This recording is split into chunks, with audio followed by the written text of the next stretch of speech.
मालिक उस तेरी काफिर जवानी जोश में आई। ये गरीब भिखारी 2 दिनों से भूखा है। अरे क्या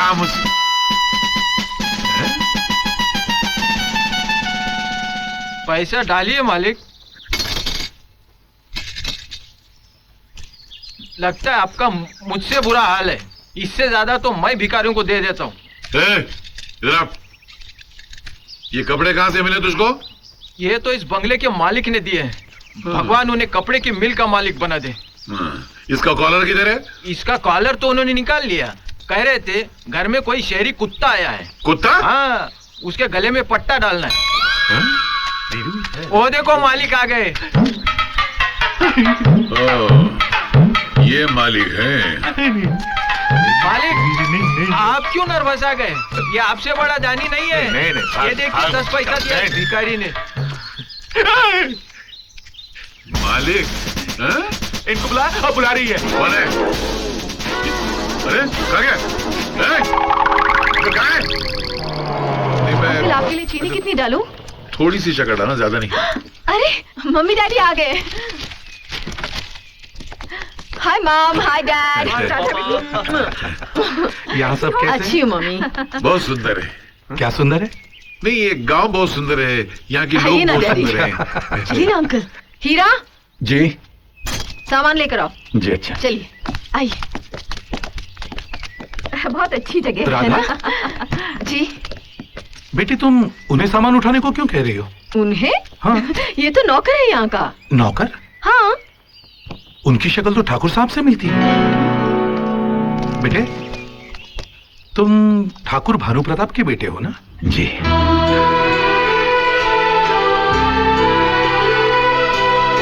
ये सामान तुम क्यों उठा रहे हो? रखो मैं उठाता हूँ। अरे नहीं, आप हमारे मेहमान हैं, आपकी सेवा करना हमारा कर्तव्य है। बेटा ये तो तुम्हारा बड़प्पन है, मगर मुझे अच्छा नहीं लगता तुम ये सामान उठाओ। लाओ तुम घर में जाओ और कल के फंक्शन की तैयारी करो। फंक्शन? हाँ, कल तुम्हारी बहन से मेरे बेटे की मंगनी हो रही है। क्यों, तुम्हें पता नहीं?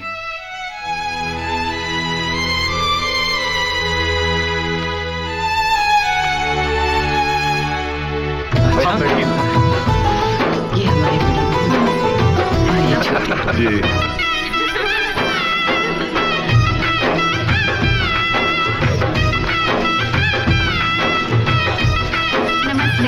नमस्कार। नमस्ते। नमस्कार। आइए बस बेटी, जीते रहो, जीते रहो।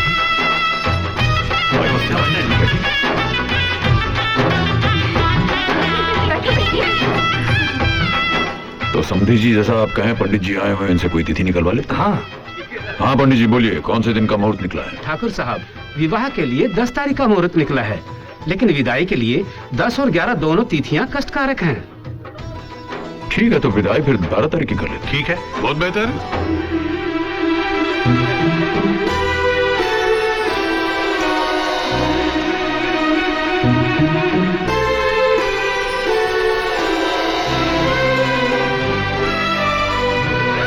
दादाजी, I love you दादाजी। अली अजो सुनो, हीरा जी कहाँ हैं?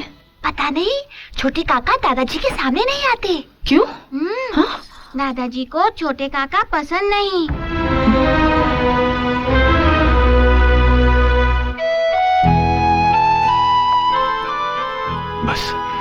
बस माँ, बस एक और आकर। तुम्हारे बाबूजी ने अचानक तुम्हारी बहन की मंगनी तय की है। मुझे पता नहीं था बेटे कि तुम्हें मालूम नहीं। मालूम होता भी तो क्या कर लेता माँ। इतना तो मैं जानता ही हूं कि इस घर में मेरी हैसियत एक नौकर की है, और नौकरों को हर एक बात थोड़ी ना बताई जाती। माँ, अगर पुनर्जन्म होता है तो मैं फिर से तुम्हारा और बाबूजी का बेटा बनना चाहूंगा। जो इस जन्म में नहीं मिला, शायद उस जन्म में मिल जाए।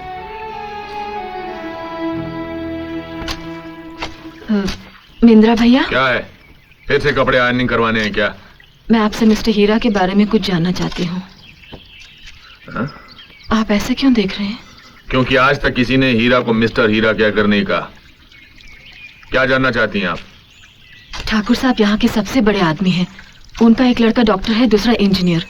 फिर मिस्टर हीरा ऐसे क्यों हैं? उनके साथ नौकरों जैसा सलूक क्यों होता है? वो भी तो ठाकुर साहब के बेटे हैं। हाँ है, लेकिन ठाकुर काका उसे अपना बेटा नहीं समझते। क्यों? हीरा बचपन में स्कूल जाता था, लेकिन पढ़ाई में वो बहुत कमजोर था। इम्तिहान में उसे हमेशा 0 नंबर मिलते थे।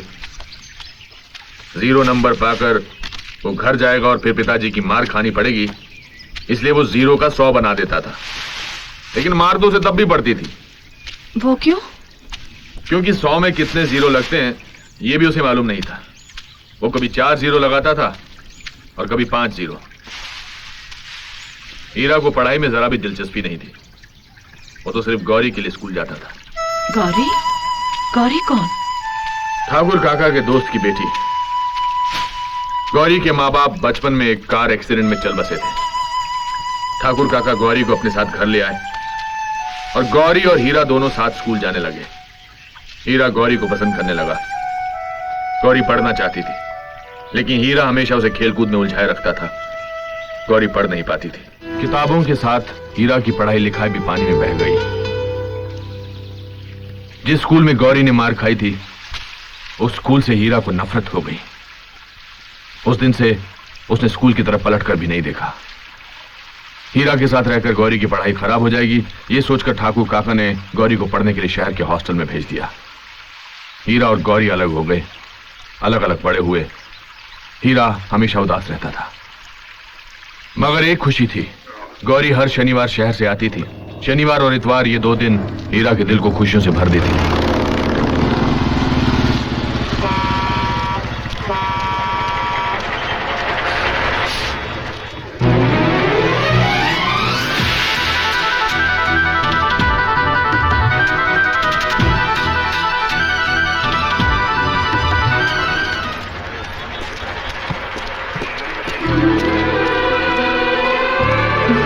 गौरी, हाय।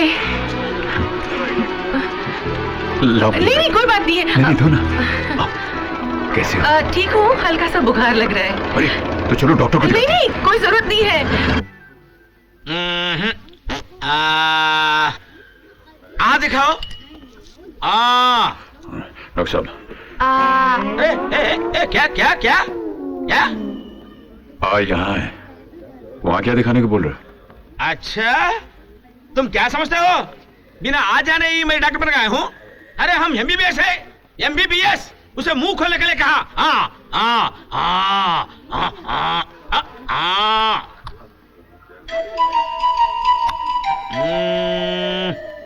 हल्का सा बुखार है, मैं इंजेक्शन दे देता हूँ। अरे नहीं डॉक्टर साहब, देखिए इंजेक्शन मत दीजिएगा, गोलियां दे दीजिए। इंजेक्शन देने से बहुत दर्द होगा। अरे छोटा सा इंजेक्शन है, दर्द नहीं होगा। आजकल बच्चे ले लेते हैं। साहब प्लीज मेरी बात सुनिए। देखिए इंजेक्शन मत दीजिए, इससे बहुत दर्द होगा। Okay, you give injection, you give tablets, you give medicine. I go. Doctor साहब, एक डॉक्टर मैं हूँ या तुम? नहीं डॉक्टर साहब, तो आप ही हैं, लेकिन ऐसा करते हैं, आप मुझे इंजेक्शन दे दीजिए, मैं देखता हूँ मुझे दर्द होता है। ऐसा करिए। मैडम, आज तुम तो गेट आउट। हीरा बाहर जाओ। अरे गौरी, तुम्हें प्लीज बाहर जाओ। चलो जाओ ऐसे, जाओ। हाँ, जा रहे। गोली देना, गोली।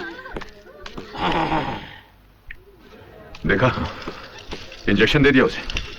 हल्का सा बुखार है, इंजेक्शन दे दिया उसे। हाँ, अरे कितना दर्द हो रहा होगा। ठीक हो जाएगा, जाओ। देखो, दर्द हो रहा है ना?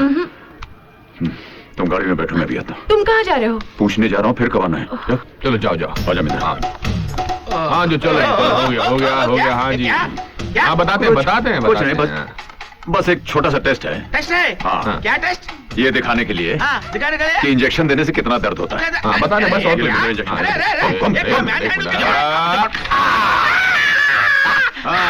अब पता चला दर्द क्या होता है। हर बात पे इंजेक्शन देने के लिए तैयार हो जाता है। डॉक्टर 8 नंबर के पेशेंट को इंजेक्शन दे दूं? No injection, only tablets. खाक में मिला रहा है हमारी इज्जत को। ये गांव वालों के साथ नौटंकी में हुड़दंग मचाई, शहर जाकर के डॉक्टर के साथ बदतमीजी की। कितना फर्क है इसमें और इन दोनों में। एक बात कहूं, इसकी शादी करवा दीजिए, जिम्मेदारी आएगी तो सुधर जाएगा। इस निकम्मे के साथ कौन लड़की ब्याह करेगी? आपको लड़की ढूंढने की जरूरत नहीं, लड़की घर में ही है। हाँ, गौरी। पागल हो गई हो? हमने गौरी को पाला है, इसका यह मतलब नहीं कि उसकी जिंदगी बर्बाद कर दें। गौरी हीरा से प्यार करती है। हाँ बाबूजी, हीरा भैया गौरी को बहुत पसंद करते हैं। आप तो जानते हैं दोनों बचपन से एक दूसरे को चाहते हैं, फिर भी आपको यकीन ना हो तो खुद गौरी से पूछ लीजिए। हमें गौरी से पूछने की कोई जरूरत नहीं है। हम जानते हैं कि वो हमारे फैसले को इनकार नहीं करेगी। अगर वो इस नालायक को चाहती है तो पंडित को बुलाकर मुहूर्त निकलवा दो।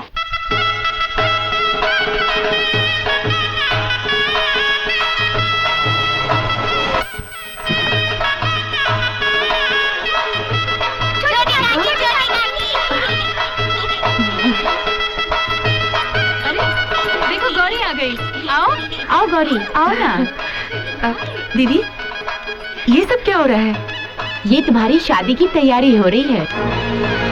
मेरी शादी? हाँ, बाबूजी ने तुम्हारी शादी हीरा के साथ तय कर दी है। हीरा ने मन्नत मांगी थी कि अगर गौरी के साथ उसकी शादी तय हो जाए तो वो हर मंदिर की चौखट पर माथा टेकेगा और हर मूर्ति के चरणों में नारियल चढ़ाएगा। एक दिन हम नारियल के चढ़ावे के लिए मंदिर जा रहे थे तो देखा एक लड़की पानी में कूद गई। गौरी, ये क्या हो गया तुम? क्यों अपनी जान लेना चाहती हो? अब तो हमारी शादी भी तय हो गई थी। इसीलिए मरना चाहती हूँ ताकि तुम्हारे साथ शादी करने से बच सकूं।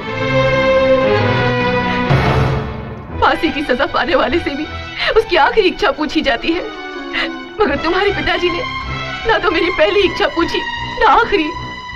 क्यों? उन्होंने मुझे पाल पोस कर बड़ा किया, तो क्या वो जो भी फैसला करेंगे मान लूं?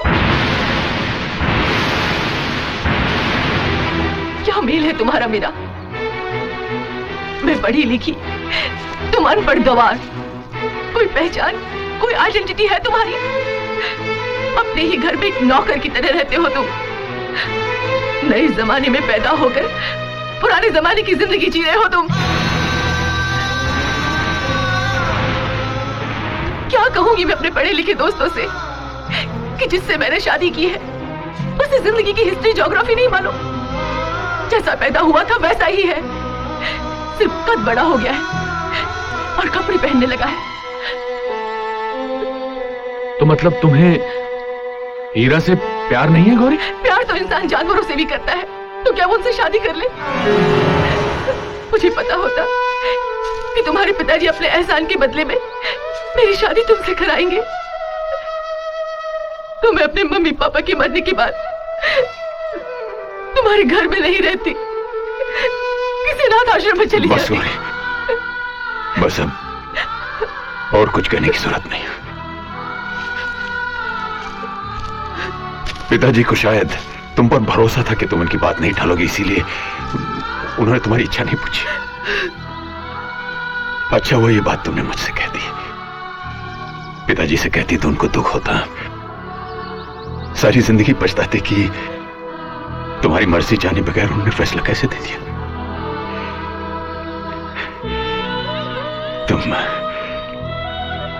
तुम मुझसे शादी नहीं करना चाहती, मत करो। मैं पिताजी से कह दूंगा कि मैं गौरी से शादी नहीं करना चाहता। मैं उनकी नजरों में वैसे ही गिरा हुआ हूं, थोड़ा सा और गिर जाऊंगा, लेकिन तुम किसी की नजरों में गिरो ये मुझसे बर्दाश्त नहीं होगा। जाओ गौरी, हीरा तुम्हारे रास्ते से हट गया।